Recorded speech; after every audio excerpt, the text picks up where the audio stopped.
For entertainment, I'm Melanie Ng. 3 of the women accusing Dustin Hoffman of sexual misconduct. Once a Hollywood legend, now a shadow of his former self. Dustin Hoffman, the man who redefined acting, is nearly 88, and his life today is far from the glamorous world he once ruled. Gone are the days of red carpets and standing ovations. Now, he walks the streets of New York almost unrecognizable. With a scruffy beard hidden behind dark glasses, he blends into the crowd, a stark contrast to the leading man who once captivated millions. But it's not just his appearance that has changed. His story has taken a turn few could have predicted. From method acting brilliance to shocking scandals, from Oscar-winning performances to a quiet, almost forgotten existence. What happened to the man who once dominated Hollywood? Stay with us as we uncover the reality of Dustin Hoffman's twilight years.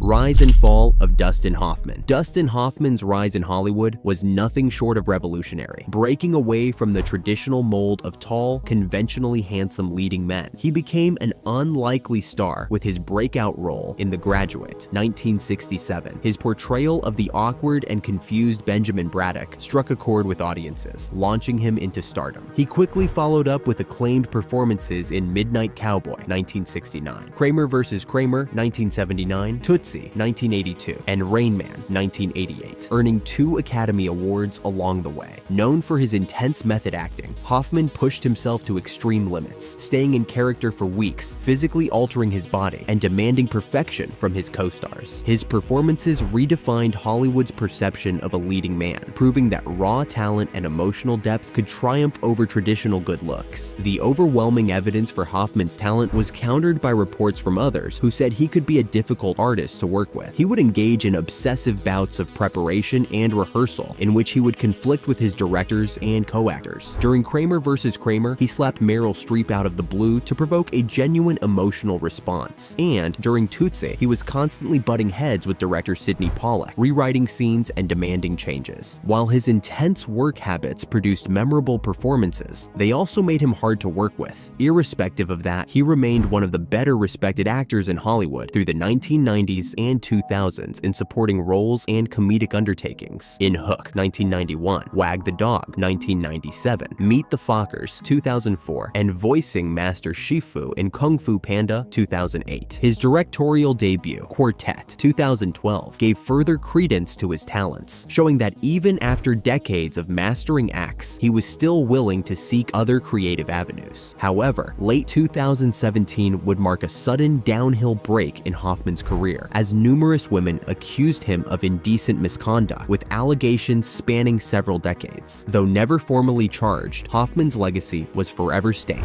That led him to recede from the Hollywood limelight in the years that followed. But before he became a Hollywood legend, or faced the downfall that followed, Hoffman had to overcome a childhood filled with struggles that shaped the man he would become.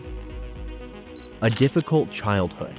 Dustin Hoffman's early life was filled with struggles that shaped both his personality and career. Hoffman grew up in a family that had little connection to Hollywood glamour. His father, Harry Hoffman, had briefly worked as a prop supervisor at Columbia Pictures, but lost his job during the Great Depression, forcing him to sell furniture to make ends meet. His mother, Lillian, had dreams of being in show business, but never got the chance to pursue them. This financial instability led to frequent moves, making it difficult for young Dustin to feel a sense of belonging. Unlike his older brother Ron, who excelled in academics, Dustin struggled in school and often felt like an outsider. Physically, Hoffman developed slower than other kids, which concerned his parents. He didn't start talking until he was 3, and he was smaller than most of his peers. As a teenager, he dealt with braces, severe acne, and a lack of confidence, making him feel even more out of place. With his academic struggles and a sense of not fitting in, he relied on humor to gain attention and approval. He often made jokes, even at the expense of his teachers, as a way to cope with his insecurities. Despite his difficulties in school, his parents were determined for him to develop a talent, and decided he should become a concert pianist, a respected pursuit in many Jewish families at the time. For now, it seems, Hoffman did go to Santa Monica College to take a course in music because it had been his calling, but soon he discovered it was not his passion. Undeterred by lousy grades, he dropped out after a single year. Quite by accident, he ended up enrolled in an acting class after learning it was an easy easy class that could not fail a student. This was a turning point in his life. This was the first thing he found he could absolutely appreciate and was naturally gifted at. That new passion changed his mind about pursuing acting seriously, even without a network and hardly any financial safety net. In 1958, at the tender age of 21, Hoffman left Los Angeles Mobile with barely $50 in his pockets and stormed New York City with intentions to make it as a serious actor. He rented a tiny apartment with several other aspiring young actors, some of whom later turned out to be Gene Hackman and Robert Duvall. He often worked odd jobs ranging from waiting on tables to toy demonstration at Macy's, or even getting employed in a psychiatric institution just to make ends meet. He had no money to take care of even the basic necessities, was rejected in almost every audition, but did not give up. His hard childhood taught him hardiness, and that spirit ultimately led him to mark an entry into Hollywood through The Graduate at the age of 29. Breaking the mold.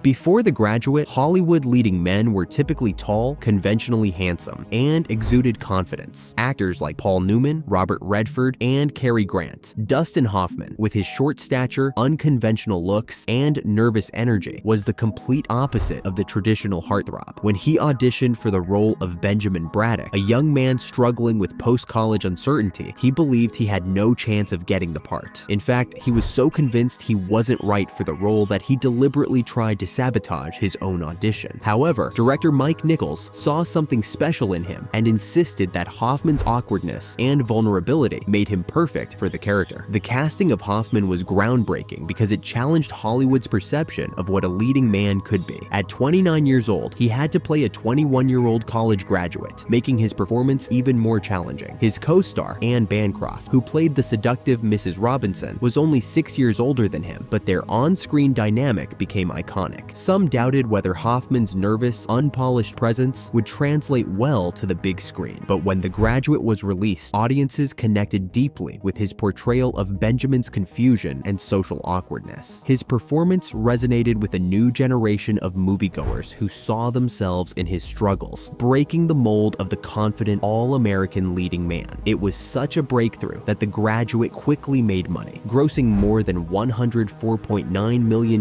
at the box office, and became the highest-grossing film of 2004-1967. Not only did Hoffman's portrayal of Benjamin Braddock win him an Academy Award nomination, but the performance also changed how Hollywood defined its young male leads. Before him, beautiful actors carrying leading roles were the only acts accepted as possible. But with that, it is obvious that the mainstream audience could not get enough of more in-tune and complex emotional sitters. The very vulnerability, self-doubt, and confidence that his surpassing greatness opened up for this new style of acting paved the way for other atypical actors now would-be stars like Al Pacino, Robert De Niro, and Jack Nicholson, who would dominate the 1970s. Besides the changes in the conception of leading men in Hollywood, The Graduate also altered the general presentation of young adulthood in film. Carrying this incident to a newer conception would not be Benjamin Braddock as the grinning, triumphant hero, but a reluctant, confused, tentative young adult grappling with expectation and identity. This is most timely considering the counterculture of the late 1960s, thus making the movie a cultural milestone. The Graduate's over-the-top effect felt much beyond Hoffman's career. It changed the face of romantic lead and proved that raw talent and emotional authenticity could rival the traditional good looks. It is this colossus who, besides having a compelling career in itself, will revolutionize casting in Hollywood for decades to come.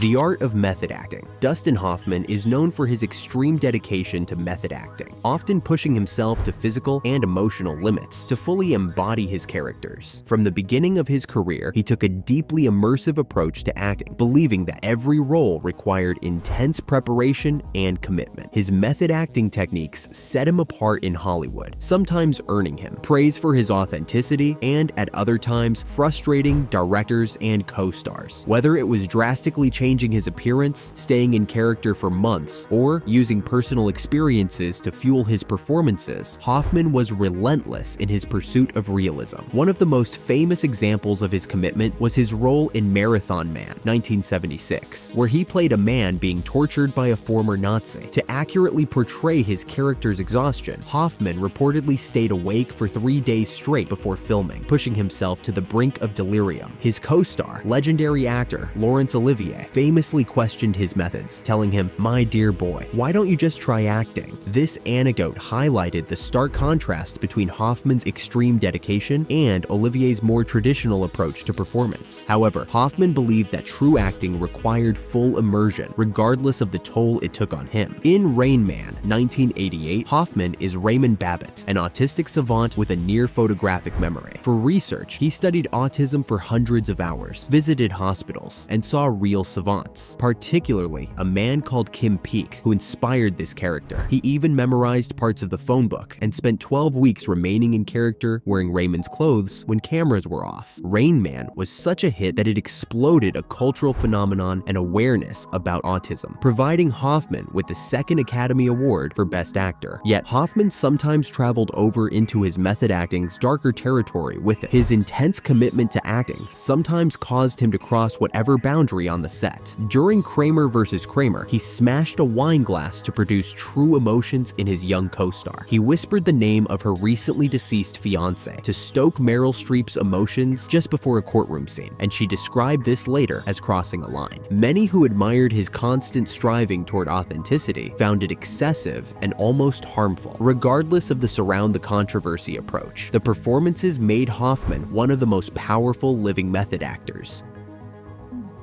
On-set tensions.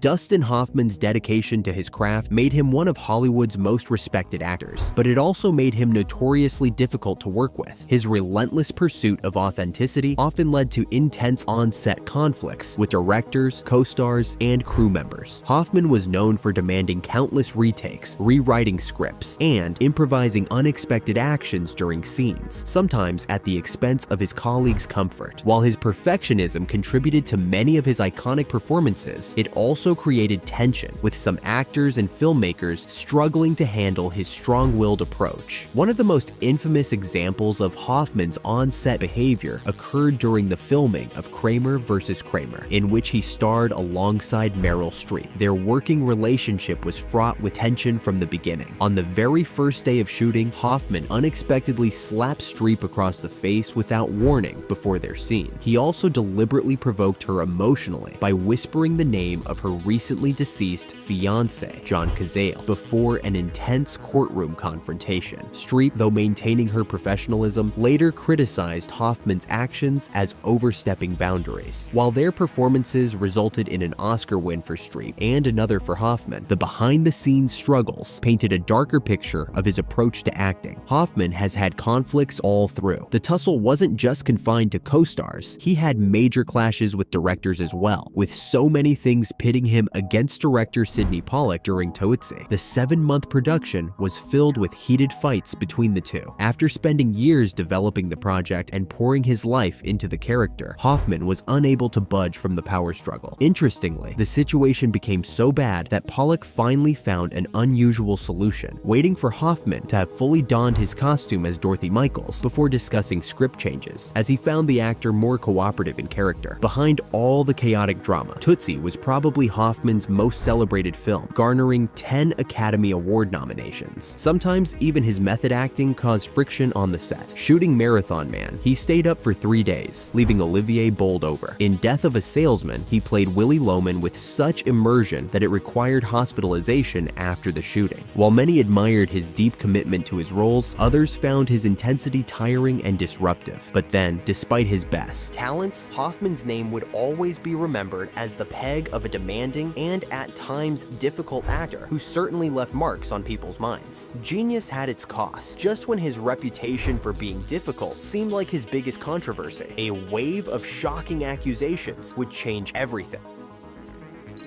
allegations that shattered his legacy. In 2000 to late 2017, Hollywood was rocked by a series of shocking allegations against Dustin Hoffman, a two-time Academy Award winner who had long been revered as one of the greatest actors of his generation. The initial accusations came from writer Anna Graham Hunter, who publicly revealed that Hoffman had indecently assaulted her in 1985 when she was a 17-year-old production intern on the set of Death of a Salesman. Her column in The Hollywood Reporter opened the floodgates, with several other women coming forward with similar stories of misconduct spanning decades. The accusations ranged from inappropriate remarks to more serious claims of indecent assault, effectively reshaping how the public and industry viewed Hoffman's legacy. In the wake of these accusations, Hoffman initially responded with a mixture of apology and denial. He expressed regret that his actions may have made anyone uncomfortable, but was quick to frame the behavior as something from a bygone era, saying he was unaware of how inappropriate his actions had been at the time. He was criticized for attempting to downplay or defend his past behavior as merely reflective of the culture of that era, a stance that many saw as dismissive and insufficiently accountable. This response backfired during a public panel at the 20th anniversary screening of Wag the Dog in December 2017, when Hoffman argued directly with moderator John Oliver about the accusations. The exchange became heated, and Hoffman's defensive remarks provoked a significant backlash from those who found his arguments minimized the gravity of indecent assault. Even actress Catherine Rossetter, who charged Hoffman with groping her more than a dozen times throughout the Broadway production of Death of a Salesman in 1983, began pouring in detailed testimonies from other women into the wells of allegations against him as the hashtag #MeToo movement started gaining steam. One woman, Pauline, claimed that he exposed himself to her when she was just 15 years old. Corey Thomas, a much younger woman, claimed that he exposed himself and made unwanted advances toward her in a hotel room. The accumulation of such allegations, however, has decidedly transformed the once grand reputation of Hoffman from one of Hollywood's canonized stars to an icon of abused power that was allowed to fester unchecked for decades. His involvement in the hashtag #MeToo movement forced many to reevaluate the larger culture of silence and complicity engulfing the whole of Hollywood. However, Hoffman's calls for forgiveness and insistence about his contrived lack of awareness regarding the damage he has caused could not undo the irreversible dent that has been left in his reputation. The legacy that was once hailed for pioneering performances in movies like The Graduate, Rain Man, and Kramer vs. Kramer now stays merged forever with the accusations and their resultant effects. The allegations of hashtag #MeToo brought forth all the dark shades of Hoffman's glittering career, and all had to confront that contradiction between talent that shimmered on screen and actions a lot darker than he was involved in off-screen, fans and colleagues alike. In this reckoning, not only does the perception of Hoffman's career change, but it also challenges the ways that men with great power could and did exploit their status for so long without consequence, all too often in Hollywood. Reinvention and resilience. As Dustin Hoffman aged, he underwent a significant transformation in his career, shifting from intense dramatic roles to more comedic and supporting characters. Throughout the 1990s and 2000s, he embraced a new phase, proving that he could still captivate audiences without being the traditional leading man. This transition began with his memorable performance as Captain Hook in Hook, 1991, where he played the over-the-top villain opposite Robin Williams. While some critics were divided on the film, Hoffman's portrayal of the flamboyant and menacing Captain Hook was widely praised, showcasing his ability to bring humor and charm to a character far removed from his previous dramatic roles. Hoffman continued this reinvention with Wag the Dog, 1997, a satirical political comedy that eerily mirrored real-life events. Playing a manipulative Hollywood producer who helped stage a fake war to distract from a presidential scandal, Hoffman earned his 7th Oscar nomination. The film's timely release just before before the Monica Lewinsky scandal broke made it even more relevant. Though his role was comedic, it also demonstrated his sharp understanding of power and media manipulation, proving that his talent extended beyond method acting into more nuanced and witty performances. This willingness to adapt allowed Hoffman to remain a major player in Hollywood, even as his days as a leading man were fading. In the 2000s, Hoffman moves deeper into comedy, playing roles in the big ones, such as Meet the Fockers, 2004, and then in the sequel, Little Fockers, 2010. The character that Hoffman depicted was Bernie Focker, the peculiar and liberalistic father of Ben Stiller's character. As such, he portrayed more of a lighthearted and playful side in acting. The films turned out to be huge box office hits, with Meet the Fockers raking in more than $500 million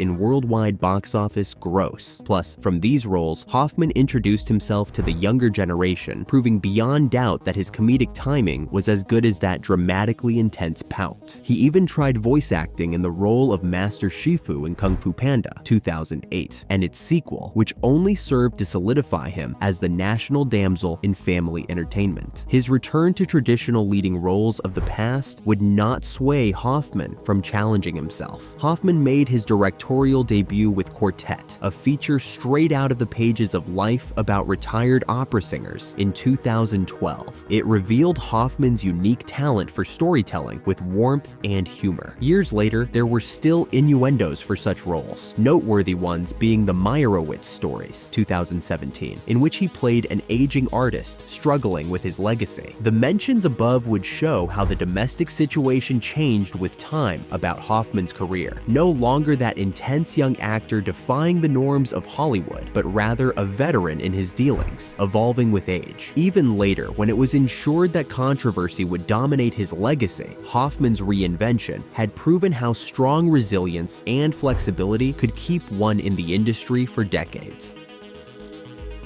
A complex personal life.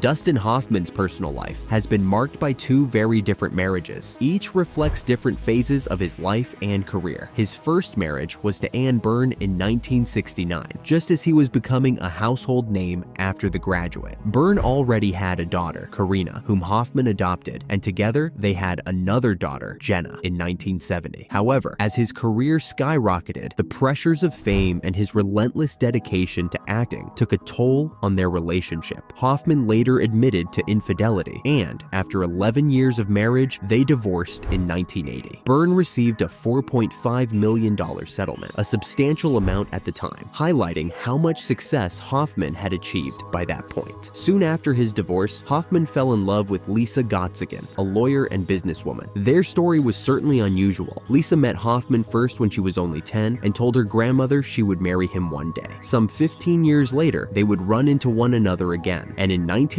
they wound up being hitched. They had 4 children, Jake, Rebecca, Max, and Alexandra. It was a strong and lasting partnership of above 40 years. Unlike his first marriage, he put family first in this one, often turning down big offers to spend time with his children. He even rejected Ghostbusters, 1984, because the shooting would mean too long away from his kids, signaling that his personal life was now at least as important as his career. Other than his marriages, Hoffman often drew from his own experience in his work. His difficulties in his roles as a father and a husband colored his performances in Kramer vs. Kramer, the story of a man learning to raise his son alone after a divorce, an experience that resonated with his personal problems at that time. Family values took root when Jake spent a moment in Rain Man, perhaps to encourage his son to follow in his footsteps. With the storm of controversy growing over his career, it was his family that Hoffman never shamed. His Hollywood metallic was tarnished with blemish, but his fathering and husbanding were pure gold. Activism and advocacy. Throughout his career, Dustin Hoffman has been a vocal advocate for political and social causes, using his platform to address critical issues. His activism began in the 1960s, when he openly opposed the Vietnam War, despite the risks to his rising Hollywood career. Unlike many actors who avoided politics, Hoffman joined protests and spoke out against the war's devastating impact on both American soldiers and Vietnamese civilians. His political engagement extended to his film choices as well, most notably in All the President's Men, 1976, where he portrayed journalist Carl Bernstein, one of the reporters who exposed the Watergate scandal. The film reinforced his real-life belief in the power of investigative journalism and government accountability, reflecting his deep commitment to truth and justice. By the end of the 1980s, Hoffman expanded his activism to embrace issues beyond labor, to include environmental concerns, specifically climate awareness. Race to Save the Planet was one of the first major documentary series on global environmental problems, and its narration by Hoffman helped raise issues such as deforestation, pollution of oceans, and climate change. Over the years, he continued to put weight behind conservation causes and endorsed protection campaigns for the planet. Simultaneously, an increasing interest in social justice issues attracted Hoffman to the cause of equality, not just in terms of areas such as women's rights, but also for LGBTQ rights and vehement opposition to racism and discrimination in Hollywood. Filming Tootsie proved to be one of the most intense realizations in Dustin's experience, acting as a strongman disguised as a woman. The character opened his eyes to daily social impositions and prejudices suffered by women, making him voice concerns over gender issues in the film industry. Thus, even in his later years, Hoffman continued to exercise activism, no matter the controversies surrounding them personally. In 2017, at age 80, he participated in the Women's March together with his granddaughter as a testimony of his continued support on issues of gender equality and social justice. Although overshadowed later by the #MeToo allegations, Hoffman stood by his long-standing beliefs in activism. A lifetime of engagement with causes that mattered to him was reflected in political and social life, from film projects to public protests or advocacy. While he complicated his legacy in recent years, one's commitment to exercising one's voice in affecting change does not get lost in history. Despite his passion for activism and advocacy, time and controversy have changed how the world sees him, both on and off the screen. Aging in the spotlight. In recent years, Dustin Hoffman has stepped away from the Hollywood limelight, making only a handful of public appearances. At 87 years old, he is barely recognizable compared to his prime, with a scruffy white beard, sunglasses, and a casual, almost reclusive style that contrasts sharply with his polished red carpet image of the past. On September 18, 2024, he was spotted walking the streets of New York City, sparking media buzz over his drastically changed appearance. A few weeks later, on October 1st, 2024, he was seen having lunch with his wife, Lisa, dressed in sweatpants and a hoodie, a far cry from the tailored suits and Hollywood glamour he once embodied. These sightings fueled discussions about how time has reshaped even the most legendary figures, with some fans expressing sadness over his quiet, withdrawn presence. He was active in the film industry, notwithstanding a lower profile. In March 2024, he stepped on a rare red carpet for the Kung Fu Panda 4 premiere, where he voiced the celebrated role of Master Shifu. This time, however, his grandkids came along and humanized him. His heyday as a Hollywood titan is well behind him, but he still has some small yet important parts to play. He starred recently in the Meyerowitz Stories, 2017, about an aging artist trying to deal with his legacy, and Into the Labyrinth, 2019, a thriller with Puccini overtones. They articulate his intent to go from there. No more the intense leading man of yesteryear, now a veteran actor choosing projects so as to keep working without the pressures of fame. Rumors of retirement have circulated for years, and yet Hoffman continues to defy all expectations. In 2024, he took on a significant role in Francis Ford Coppola's equally ambitious sci-fi film, Megalopolis, opposite Adam Driver and Natalie Emmanuel, making it one of his highest-profile projects in years. He is also set to star in the upcoming crime thriller, Tuner, followed by the drama Luca Mortis. And that's the story of Dustin Hoffman's unexpected journey from Hollywood royalty to a life few could have imagined. What do you think about his transformation? Let us know in the comments below. If you enjoyed this deep dive, don't forget to like, subscribe, and hit that notification bell so you never miss a new video. And if you're curious about more shocking Hollywood transformations, check out the next video on your screen now. Thanks for watching, and we'll see you in the next one.